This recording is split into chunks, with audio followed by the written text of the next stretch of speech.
Okay, now that all of our posts are installed and plumbed, we're ready to install our box beams.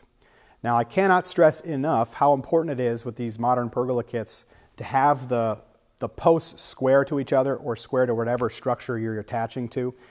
And how these all fit, it makes a really big difference, the overall fit and finish of the pergola, if things are square and plumb. So assuming that that's all done properly here, I've taken the liberty of installing some of the box beams here with my helper. It is really nice to have an assistant for this, so you're not up on a ladder by yourself trying to put these beams in. So once you put the beams in place, they have a certain way that they're supposed to be lapped. And in this freestanding pergola example, I'll just kind of demonstrate that here at this post. If you look down inside here, you notice one of these beams runs all the way to the corner and one of them runs and it butts into the other beam. Okay, this lap joint, if you follow this piece along here, this one's a little short, right? But we follow it all the way down to the other end of the corner, and that same beam comes all the way to the inside post edge. Okay, and you'll lap the beams all the way around like that. We did that to keep every beam in a freestanding pergola the same measurement, just for simplicity's sake. So here, our kit we're building today is 10 by 10, and we didn't change any of the measurements from the factory.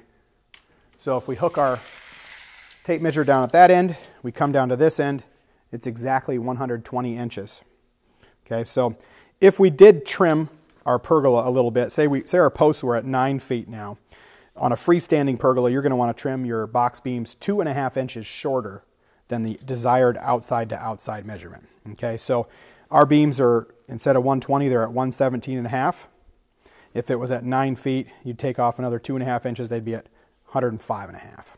Okay, so it is important to note that the freestanding pergola is a little bit different than how the attached pergola works. So if you have an attached pergola, it is important to know where your house is or your structure and where your main front beam is. So for example purposes, we'll kind of assume the house is back here and the front beam that goes from post to post would put out on that side.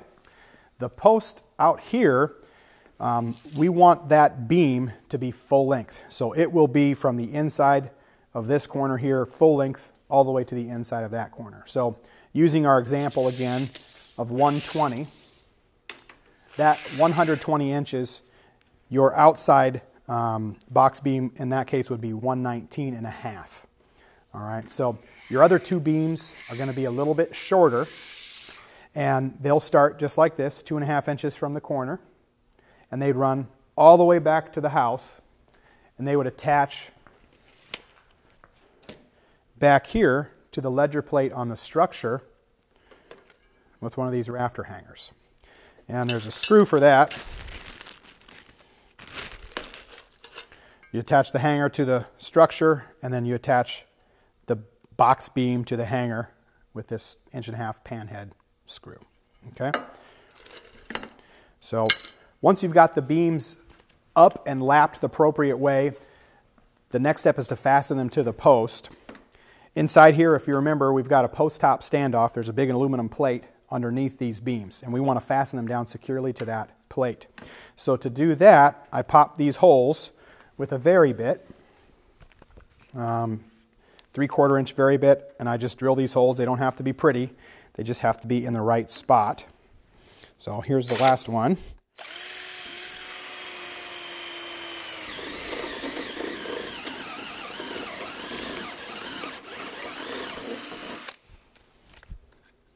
Okay, once we've got all those holes in, we want to find our fasteners labeled beam to post.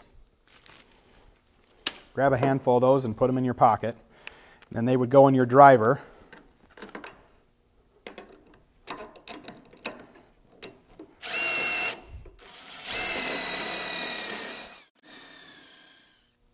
Okay, for the sake of time, I went ahead and repeated that step at each one of the pergola corners. So all my beams are now attached down to that post top plate. The next step is to attach the beams to themselves. For that, I use what's called a beam attachment bracket. And that beam attachment bracket fits down in this inside corner of each beam like that.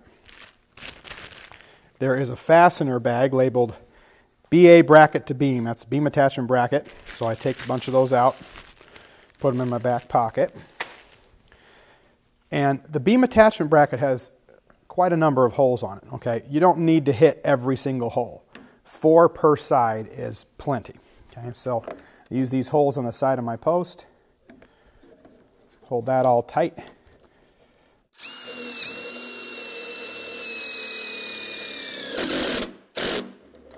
Fasten that in. I'd put one more down on the bottom. And we'll come in through this side. Excuse me, I would put 3 more on that side and 3 more in this side.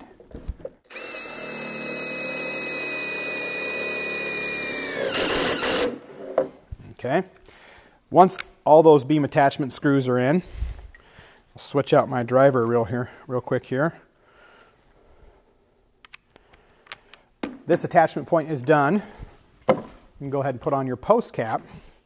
This is a cellular PVC cap. It's cut just to fit nice and tight inside there.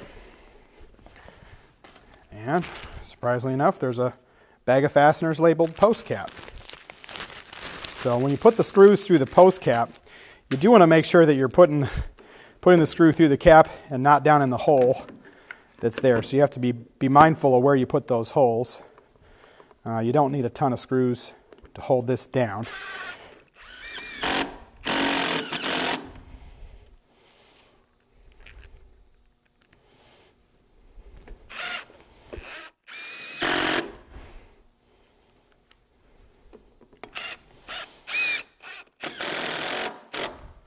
Okay, 3 is plenty. So that step is all complete. You want to repeat that step at each one of those pergola post locations, and you can move on to hanging up your rafters.